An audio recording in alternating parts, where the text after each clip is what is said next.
dia abafado de agosto de 1966, o sol implacável castigava as ruas de Niterói, no Rio de Janeiro. Contudo, o calor daquele dia se tornaria insignificante perto do arrepio que percorreria a espinha de muitos ao ser revelada uma cena macabra no Morro do Vintém. Foi ali, em meio à vegetação rasteira e ao silêncio opressor, que 2 homens foram encontrados sem vida, em uma descoberta que desafiaria a lógica e a razão por décadas. Os corpos jaziam lado a lado, vestindo ternos impecáveis e capas de chuva sobre os ombros, uma indumentária estranha para o clima tropical fluminense. Mas o detalhe mais perturbador, o que imediatamente transformaria o caso em um enigma sem precedentes, eram as máscaras de chumbo que cobriam os olhos de ambos. Sem sinais de violência, sem vestígios de luta, sem qualquer indicativo de roubo, a cena era um quadro surreal de morte pacífica e propósito desconhecido. A polícia, intrigada, rapidamente identificou as vítimas: Manuel Pereira da Cruz e Miguel José Viana. Eram técnicos em eletrônica, amigos e colegas de profissão, oriundos de Campos dos Goitacazes. Suas vidas eram aparentemente comuns, sem qualquer histórico de problemas com a justiça, envolvimento em atividades ilícitas ou mergulho em cultos esotéricos. A viagem a Niterói, segundo seus familiares, tinha um propósito mundano: a compra de peças eletrônicas para seu trabalho. Mas o que então os levara àquele morro isolado e a um fim tão bizarro? No local da descoberta, outras pistas foram encontradas, adicionando camadas ao mistério. Uma garrafa de água vazia, 2 copos, um pacote de pílulas e, o mais crucial, um pequeno caderno de anotações. Nele, rabiscadas à mão, estavam instruções enigmáticas: 16, 30 Hz, estar no local determinado; 18, 30 Hz, ingerir cápsula; após efeito, proteger metais; aguardar sinal, máscara.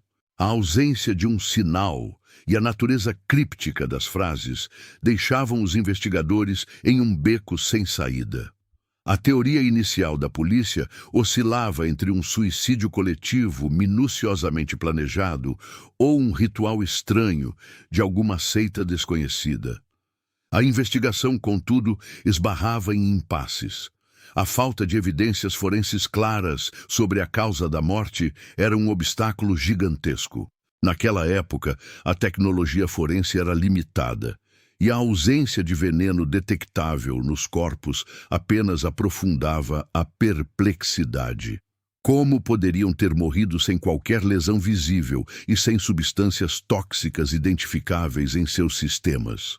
A dificuldade em conectar Manuel e Miguel a cultos ou práticas esotéricas, dada a normalidade de suas vidas, tornava a hipótese do ritual ainda mais frágil. O mistério se adensava, desafiando a lógica policial e a compreensão humana.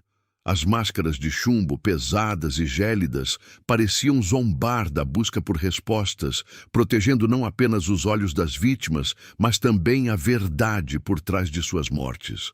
O caso das máscaras de chumbo nascia ali, no Morro do Vintém, destinado a se tornar um dos maiores enigmas do Brasil. Antes de continuarmos, inscreva-se no canal e diga-nos nos comentários de onde você está assistindo.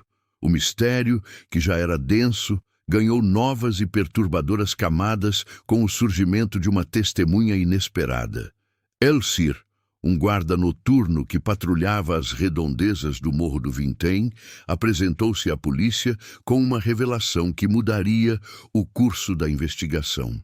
Ele afirmava ter visto Manuel e Miguel na companhia de um terceiro homem, horas antes da descoberta dos corpos. O relato de Elcir descrevia um indivíduo alto, loiro, que dirigia um carro de cor clara. Um detalhe que imediatamente deslocou o foco da teoria de suicídio para a inquietante possibilidade de homicídio ou, no mínimo, o envolvimento de terceiros. A presença desse desconhecido introduziu um elemento de traição ou de um plano maior, onde as vítimas seriam meros peões. Contudo, a esperança de um avanço duradouro na investigação foi brutalmente frustrada. Pouco tempo depois de prestar seu depoimento crucial, Elcir desapareceu misteriosamente. Não deixou rastros nem explicações. Seu sumiço, tão abrupto quanto sua aparição, apenas serviu para adensar a nuvem de suspeita e mistério que pairava sobre o caso. Seria uma coincidência macabra? Ou o terceiro homem loiro, cuja descrição fora fornecida por Elcir, teria agido para silenciar a única testemunha ocular? A ausência de Elcir transformou-o em mais uma peça do quebra-cabeça que faltava, insinuando uma conspiração que ia muito além do que a polícia inicialmente imaginara. Com a falta de respostas concretas e a mídia ávida por uma narrativa que preenchesse os vazios, o caso das máscaras de chumbo rapidamente transcendeu as páginas policiais e se popularizou, dando origem a uma miríade de teorias e lendas urbanas. A natureza bizarra dos detalhes, as máscaras, as capas de chuva, o bilhete enigmático, abriu as portas para especulações que flertavam com o sobrenatural. Uma das teorias mais difundidas e fascinantes conectava o caso à ufologia. A ideia de que as máscaras de chumbo seriam para proteção contra a radiação alienígena ganhou força no imaginário popular. O bilhete, com suas instruções crípticas sobre proteger metais e aguardar sinal, foi interpretado por muitos como um guia para um contato extraterrestre que, por alguma razão desconhecida, teria dado errado, culminando na trágica morte dos dois homens. A fragilidade das evidências científicas não conseguia competir com a força da crença popular no inexplicável, e o caso se tornou um terreno fértil para a fantasia. Paralelamente, outra linha de especulação, mais ancorada na ciência, porém igualmente sombria, emergiu: a possibilidade de um experimento secreto. Poderiam Manuel e Miguel ter sido cobaias involuntárias ou participantes de algum projeto científico clandestino envolvendo radiação ou substâncias tóxicas? A profissão das vítimas, técnicos em eletrônica e o potencial envolvimento com tecnologia avançada alimentavam essa hipótese. A ideia de que foram vítimas de um experimento governamental ou de alguma organização secreta, cujo objetivo e natureza permaneciam ocultos, era perturbadora. Contudo, a dificuldade em provar ou refutar essa teoria era imensa, dada a ausência de registros oficiais ou vazamentos. O silêncio das autoridades sobre essa linha de investigação, ou a falta de dados, apenas fortalecia a crença de que algo estava sendo escondido. Não menos intrigante era a hipótese de motivações ocultas e traição. Poderia o caso das máscaras de chumbo ser, na verdade, um crime passional ou um acerto de contas disfarçado de evento sobrenatural? Em uma sociedade onde segredos e rivalidades eram comuns, a ideia de que Manuel e Miguel pudessem ter dívidas, envolvimentos amorosos proibidos ou guardassem segredos perigosos ganhava terreno. O terceiro homem loiro, nesse cenário, não seria um emissário alienígena ou um cientista, mas um executor ou mandante, utilizando o misticismo para desviar a atenção de um assassinato premeditado. A complexidade da cena do crime, com seus elementos cuidadosamente orquestrados, poderia ser a obra de uma mente astuta buscando ocultar uma verdade mais mundana, mas igualmente terrível. O suspense de uma traição velada, de uma manipulação cruel, deixava a sociedade em um estado de apreensão, questionando a verdadeira natureza do mal. O mistério das máscaras de chumbo se aprofundava e cada nova teoria, por mais improvável que parecesse, adicionava uma nova camada à sua já intrincada tapeçaria. Décadas se passaram desde aquele dia fatídico no Morro do Vintém, mas o eco do mistério das máscaras de chumbo jamais se calou. Com o avanço da tecnologia forense, a esperança de novas análises reacendeu a chama da investigação, ainda que tardiamente. A possibilidade de detectar substâncias que seriam indetectáveis em 1966 trazia um novo fôlego. Cientistas e investigadores, movidos pela persistência do enigma, revisitaram os poucos vestígios disponíveis. Uma teoria ganhou força nos círculos mais céticos: a do organofosforado, esse potente pesticida, capaz de causar morte rápida, sem deixar vestígios visíveis de violência ou lesões internas óbvias, poderia explicar a ausência de ferimentos e a morte súbita de Manuel Pereira da Cruz e Miguel José Viana. Se os corpos tivessem sido expostos a uma dose letal, a ação do veneno poderia ter sido tão rápida que impossibilitaria qualquer reação de defesa, justificando a paz aparente em seus rostos sob as máscaras. No entanto, mesmo com essa hipótese, a falta de provas definitivas era um obstáculo intransponível.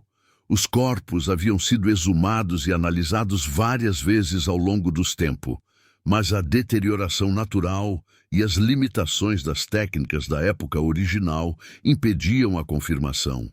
A dúvida persistia, um fantasma que assombrava qualquer tentativa de conclusão.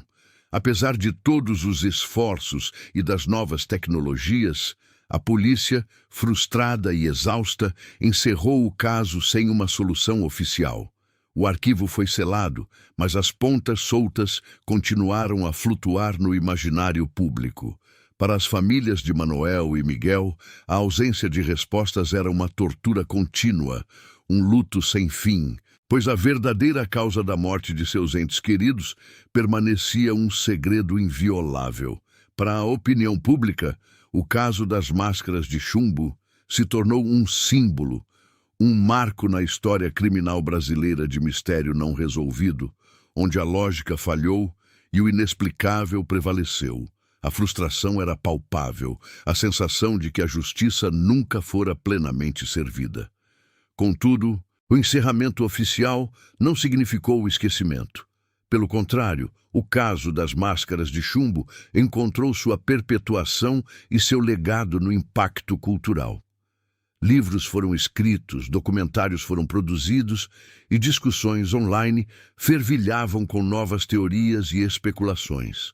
O mistério se tornou parte do folclore urbano brasileiro, uma lenda viva que continuava a intrigar e a gerar fascínio. A natureza humana tem uma atração irresistível pelo inexplicável, pelo macabro, pelo que desafia a compreensão. O caso serviu como um espelho de medos e anseios sociais, o temor do desconhecido, a crença em conspirações ocultas, a fragilidade da vida diante de forças obscuras e incompreensíveis. Manuel e Miguel, com suas máscaras de chumbo, tornaram-se ícones de uma narrativa que transcendeu o crime comum, entrando no panteão dos grandes enigmas. A reflexão final sobre este caso nos leva a uma constatação melancólica. Algumas perguntas talvez jamais tenham resposta. A verdade por trás das máscaras de chumbo pode estar perdida para sempre nas brumas do tempo. Ou talvez ela nunca tenha sido destinada a ser plenamente compreendida pela mente humana.